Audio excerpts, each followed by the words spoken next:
할렐루야.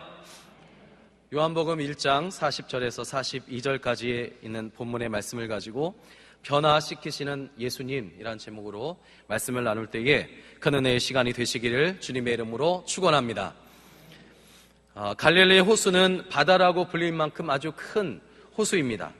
그래서인지 종잡을 수 없는 바다처럼 어느 때는 잔잔하다가도 순식간에 광풍이 몰아치는 곳이 이 갈릴리 호수입니다. 그런데 이 갈릴리 호수만큼 못지않게 종잡을 수 없는 성격을 소유한 사람이 있습니다. 그 사람은 바로 베드로라는 사람입니다. 베드로는 조용히 하라고 하면 떠들고 깨어있으라고 하면 잠만 자고 용기를 내야 할 때는 비겁하게 숨어버리고 몸을 사려야 할 때는 오히려 겁없이 대들었던 사람이 바로 베드로입니다.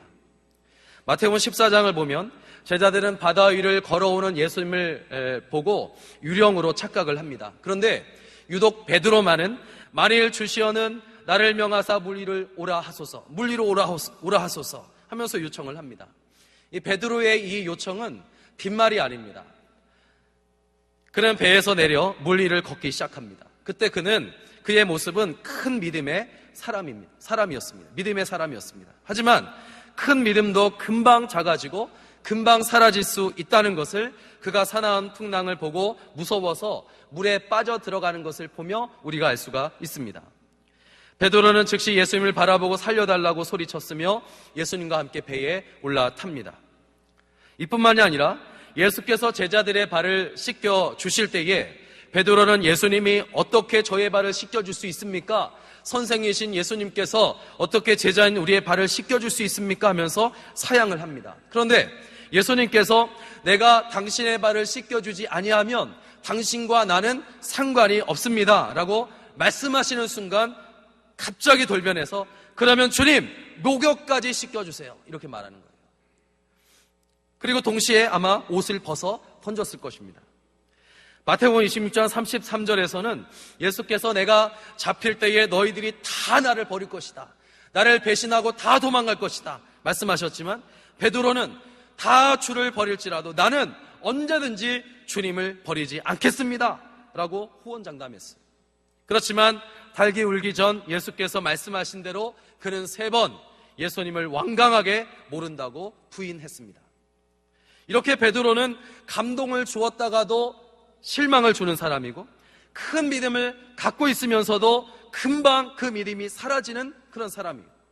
담대하지만 동시에 겁이 너무나 많은 사람이 바로 베드로였습니다. 그런데 이렇게 헷갈리는 사람이 온전한 믿음의 사람이 되고 온유할 때 온유하고 담대할 때 담대한 사람이 되고 사랑이 많은 사람으로 변화되었습니다. 그런 흔들리지 않는 반석이 되었단 말씀이에요. 그러므로 우리 역시 예수님을 진심으로 만나고 예수님과 함께 살아가면 흔들리지 않는, 변화되지 않는, 흔들리지 아니하는 그런 사람이 되는 줄로 믿으시기 바랍니다. 베드로는 예수님의 제자가 될 만한 인물이 아니었습니다.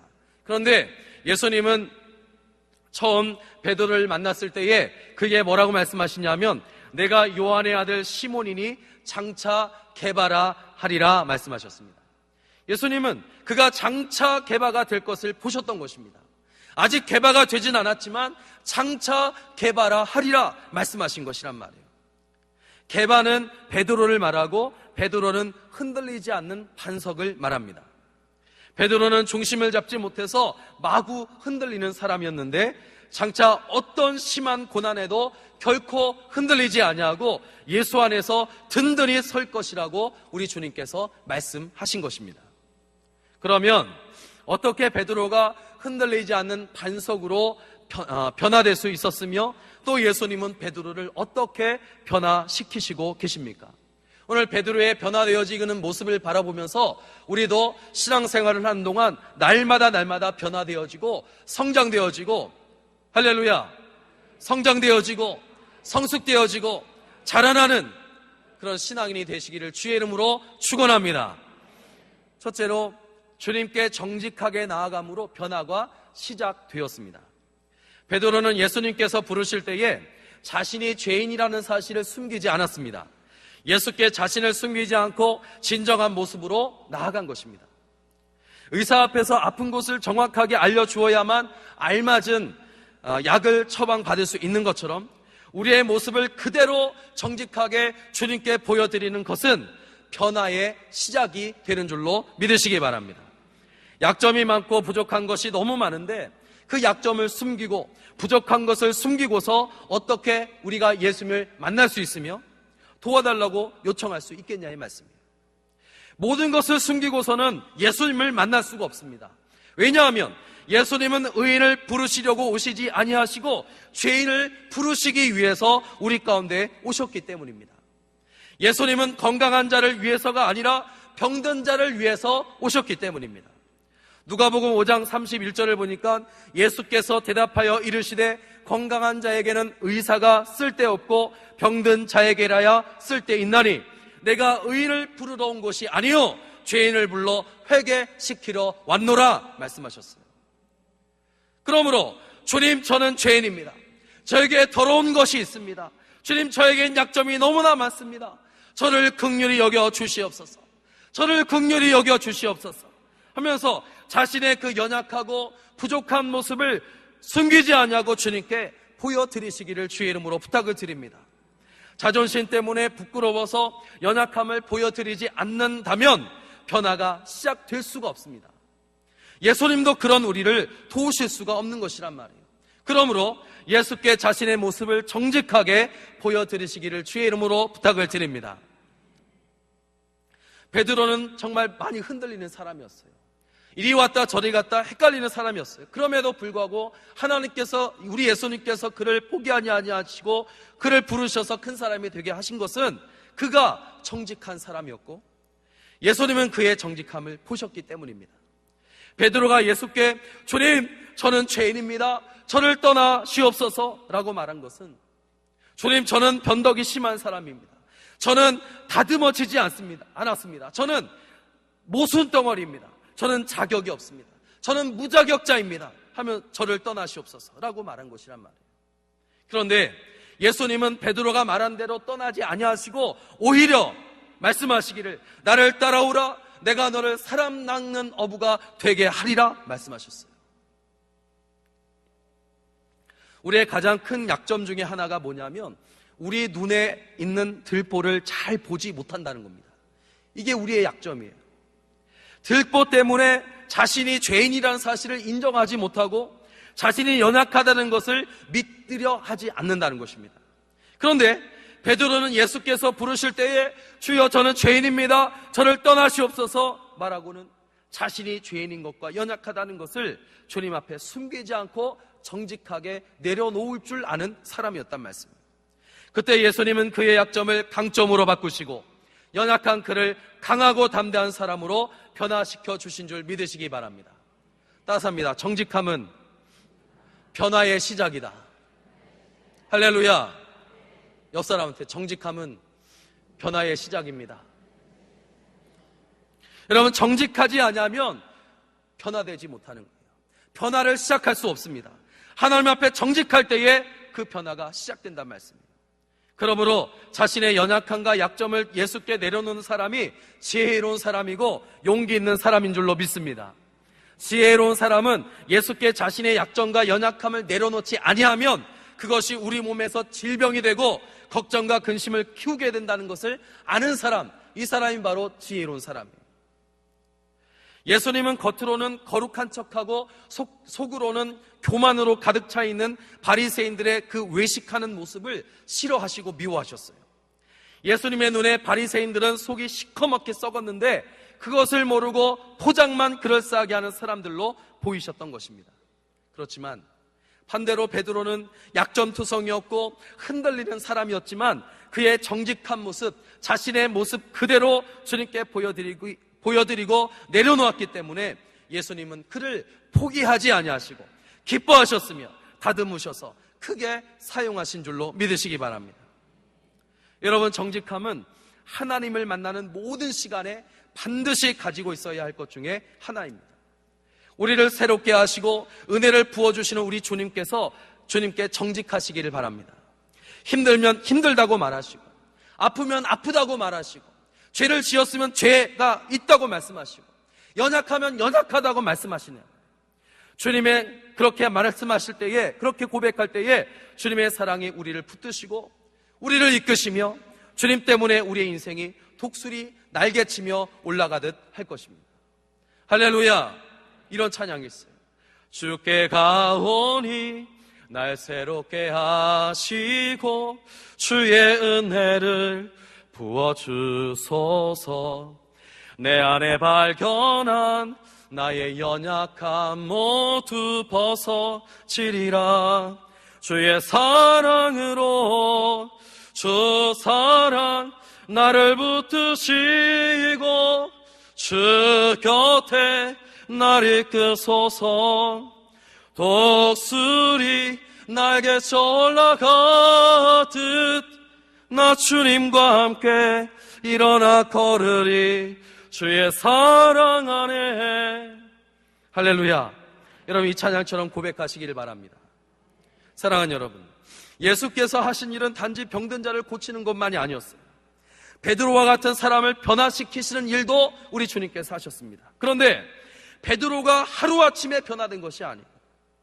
요한의 아들 시몬을 예수님께서 처음 부르셨을 때에 예수님은 그 시몬 속에 있는 베드로를 보셨습니다.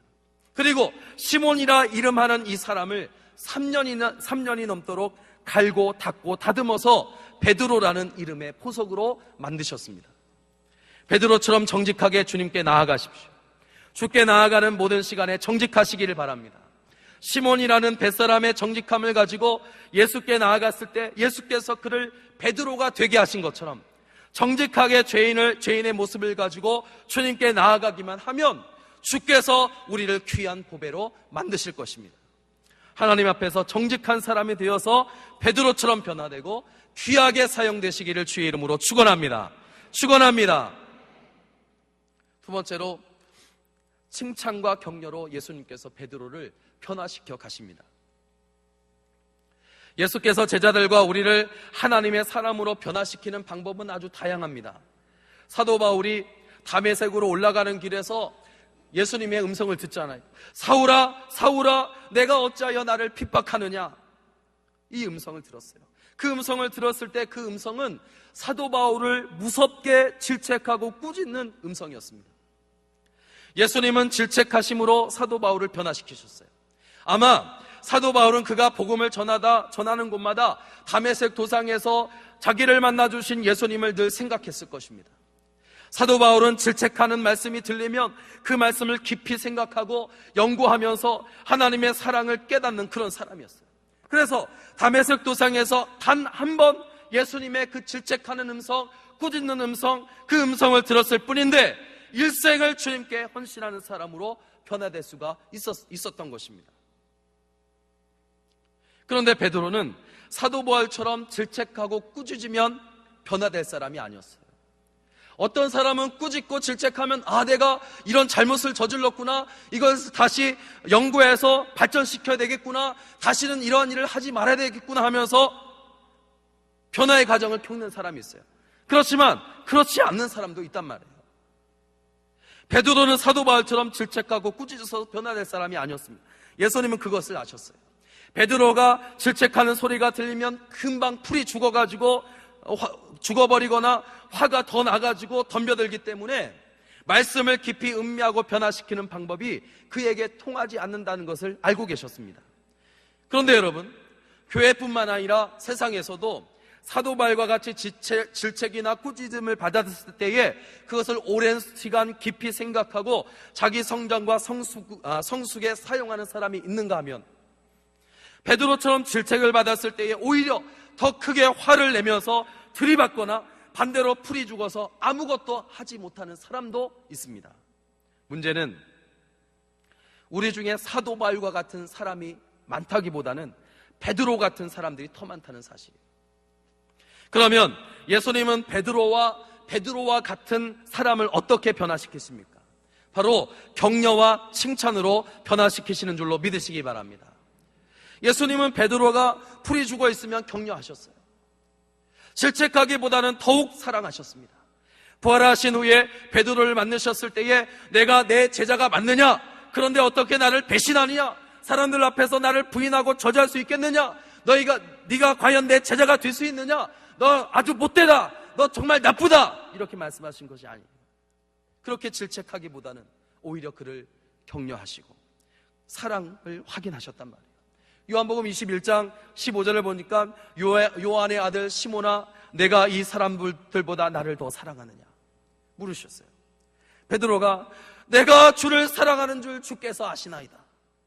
내가 주를 사랑하는 줄 주님께서 아시나이다. 내가 주를 사랑하는 줄 주께서 아시나이다. 3번 했죠. 그랬더니 예수님께서 내 양을 치라, 내 양을 먹이라, 내 양을 치라 3번 격려하셨어요. 격려라는 말은 칭찬하는 말과 다릅니다.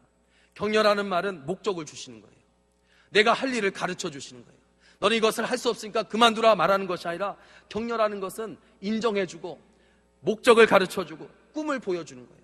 그래서 예수님은 베드로를 격려해 주시는 거예요. 내 양을 치라. 베드로가 예수님을 3번 모른다고 부인했는데 예수님은 손수 모닥불을 피워 놓으시고 음식을 만들어 놓으신 후에 그를 그 자리에 불러주셨어요. 그리고 그에게 3번 격려해 주시고 사랑하고 있다는 것을 확인시켜 주신 것입니다. 이러하신 예수님을 베드로가 어찌 잊을 수 있겠어요? 사랑하는 여러분, 예수님이 이렇게 베드로를 변화시키시기 위해서 그를 칭찬하시고 사랑하시고 격려해 주셨습니다.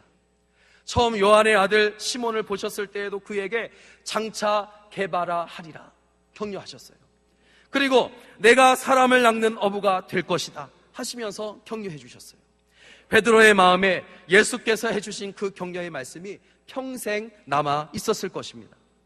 우리 주변에도 사도 바울과 같은 성격을 가지고 있는 사람보다는 칭찬과 격려가 필요한 사람들이 더 많다는 것을 기억하십시오. 특히 자녀들에게 칭찬과 격려는 아주 가장 약효가 빠른 보약과 같습니다. 자녀들이 잘못했을 때 질책하는 것도 필요하지만, 그러나 칭찬과 격려는 그 자녀를 유능하게 만들고 건강한 사람으로 만드는 요소란 말이에요. 하나님은 우리가 잘못했을 때 질책하시기도 하십니다. 그렇지만 그 질책 역시 우리를 사랑하시는 마음에서 나오는 것인 줄로 믿으시기 바랍니다. 하나님은 우리가 날마다 새롭게 변화되기를 원하신단 말이에요. 그래서 예배를 통해서 우리와 하나가 되어주시고 말씀으로 격려하시며 말씀으로 칭찬하십니다. 우리에게 칭찬과 격려를 아끼지 아니하시는 우리 하나님께 감사하며 날마다 변화되어져 가는 그런 삶이 되시기를 주의 이름으로 축원합니다. 축원합니다. 마지막으로 성령 충만함으로 온전히 변화시켜 주셨어요. 베드로가 정직하게 하나님 앞에 나아갔을 때 그것은 변화의 시작이었어요. 정직하게 주님 앞에 나아갔을 때 우리 예수님은 그를 칭찬과 격려로 변화시켜 가십니다. 그리고 그가 성령 충만함으로 이제 온전히 변화되었어요. 성령님은 우리 속에 임재해 계셔서 약한 것을 강하게 만드시고, 할렐루야, 크게 아멘합시다. 약한 것을 강하게 하시고, 약한 것을 강하게 하시고, 장점을 극대화시키시는, 할렐루야. 성령 충만이라는 말은 우리 속에 성령 외에 다른 것은 없다는 것을 말합니다. 들어와 있지 않다는 것을 말해요. 그래서 충만이라는 말은 다른 말로 표현하자면 따라서합니다. 지배하는 것. 지배하는 것. 성령 충만이라는 것은 지배하는 것이에요. 그래서 성령 충만은 성령께서 우리를 지배하는 것을 말합니다. 그래서 성령 충만해지면 곧 성령의 손에 붙들리기만 하면 베드로처럼 하나님께서 쓰시기에 좋은 성격도 없어요. 왜냐하면 주께서 명령하실 때 앞뒤 사정 보지 않고 무조건 순종하기 때문에, 순종의 속도가 매우 빠른 데다가 힘까지 있기 때문입니다. 베드로는 성령 충만함을 받았습니다. 그리고 성경은 성령 충만한 베드로가 어떤 사람이 되었는지를 증거하고 있어요. 베드로전서 5장 5절에 베드로가 말합니다. 젊은 자들아 이와 같이 장로들에게 순복하고 다 서로 겸손으로 허리를 동이라. 하나님이 교만한 자를 대적하시되 겸손한 자들에게는 은혜를 주시느니라. 베드로가 한 말이에요. 성령 충만한 베드로가 한 말입니다. 다 서로 겸손으로 허리를 동이라는 이 말씀을 보면 예수님께서 제자들의 발을 씻겨주셨던 일이 생각이 난 거죠. 베드로가 그때 그 일을 생각한 겁니다. 베드로가 허리를 동이라는 표현을 쓸 수 있었던 것은 과거에 예수께서 자신의 발을 씻겨주시기 위해서 수건을 허리에 동이셨던 장면을 성령께서 가슴에 고스란히 담겨져 있도록 하셨기 때문이란 말이에요. 성령 충만할 때에 베드로는 그것을 생각하게 된 거예요. 성령 충만할 때에 그때 예수님께서 수건을 허리에 동이고 제자들의 발을 씻겨주시고 나의 발을 씻겨주신 그것을 기억나게 하신 것이란 말이에요. 또한 베드로전서 5장 7절 8절을 보니까 베드로가 말하는 거예요. 너희 염려를 다 주께 맡기라. 이는 그가 너희를 돌보심이라. 근신하라, 깨어라. 너희 대적마귀는 우는 사자같이 두루다니며 삼킬 자를 참는다. 베드로가 말했어요. 예수님은 겟세마네 동산으로 베드로와 야고보와 요한 세 제자를 데리고 올라가셨어요. 그곳에서 예수님은 제자들이 함께 깨어 기도하기를 원했어요. 얘들아, 내가 마음이 심히 괴롭고 두려우니 나와 함께 깨어 기도하기를 원한다. 그렇지만 그들은 육신이 피곤하여 깨어있지 못했어요. 잠을 자고 있었습니다. 이러한 베드로가 이제는 우리들 보고 정신을 바짝 차리고 깨어있으라고 부탁하는 거예요. 이런 베드로가 우리에게 그런 말을 하는 거예요. 자신도 하지 못했던 기도를 그가 이제 할 뿐만 아니라 우리들에게까지 강력하게 권면하고 있다는 사실이에요. 베드로전서 5장 10절에 베드로가 다시 말합니다. 모든 은혜의 하나님 곧 그리스도 안에서 너희를 부르사 자기의 영원한 영광에 들어가게 하신 이가 잠깐 고난을 받은 너희를 친히 온전하게 하시며 굳건하게 하시며 강하게 하시며 혀를 견고하게 하시리라. 여러분, 베드로처럼 믿음이 마구 흔들린 사람이 없었잖아요. 그는 고난 앞에서 예수님을 모른다고 부인한 사람이에요. 도망간 사람입니다. 그런데 지금은 우리에게 하나님께서 우리를 온전하게 하시며, 우리 크게 한번 합시다. 하나님께서 우리를 온전하게 하시며 굳건하게 하시며 강하게 하시며 혀를 견고하게 하실 것이다. 이렇게 자신 있게 말하고 있어요. 이렇게 말할 수 있는 이유는 베드로 자신이 견고하게 되었기 때문입니다. 어떻게 베드로가 이렇게 변화된 것입니까? 자기도 깨어 기도하지 못했던 사람이에요. 예수님과 함께 있으면서도 그 믿음이 수시로 흔들렸던 사람이 베드로입니다. 그는 온전하지 못했어요. 흔들리는 사람이었어요. 그런데 베드로는 깨어 기도하는 사람이 되었고 흔들리지 않는 반석이 되었습니다. 그렇게 될 수 있었던 것은 성령으로 충만하였기 때문입니다. 성령께서 그를 지배하고 있었기 때문입니다. 성령께서 충만하게 역사하실 때에 예수께서 말씀하신 대로 그는 흔들리지 않는 반석, 개바가 된 줄로 믿습니다. 여러분, 성령 충만함을 사모하시기 바랍니다. 성령 충만할 때에 깨어 기도하는 사람으로 변화되고 그 믿음이 굳건해질 수 있기 때문입니다. 성령 충만해서 하나님의 온전한 사람이 되시기를 주의 이름으로 축원합니다. 사랑하는 여러분, 예수께서 처음 요한의 아들 시몬을 향하여서 장차 개바라 하리라 하셨을 때에 베드로가 변화되기까지 3년 반이 걸렸습니다. 성격이 급한 베드로에게는 정말 오랜 세월이었어요. 그 오랜 세월 동안 예수님은 정직한 마음을 가지고 예수께 나오는 베드로를 계속해서 사랑하시고 계속해서 칭찬하시고 계속해서 격려하셔서 변화의 과정을 거치셨습니다. 그리고 성령 충만하게 하셔서 그를 비로소 온전하게 하신 줄로 믿으시기 바랍니다. 이 세상에 온전한 사람이 어디 있겠습니까? 베드로도 하나님께서 오랜 시간 동안 고치고 다듬어서 사용한 사람이에요. 그러므로 베드로와 같이 변화되기 위해서 약점을 가지고 주님 앞에 정직하게 나아가시기 바랍니다. 그래서 격려하시고 칭찬하시고 사랑하시는 우리 주님을 만나게 되시기를 주의 이름으로 축원합니다. 결국 성령 충만함으로 하나님의 온전한 사람이 되어서 하나님께 찬양과 영광 올려드리는 그런 주의 자녀들이 다 되시기를 주의 이름으로 간절히 축원합니다. 축원합니다. 기도하겠습니다.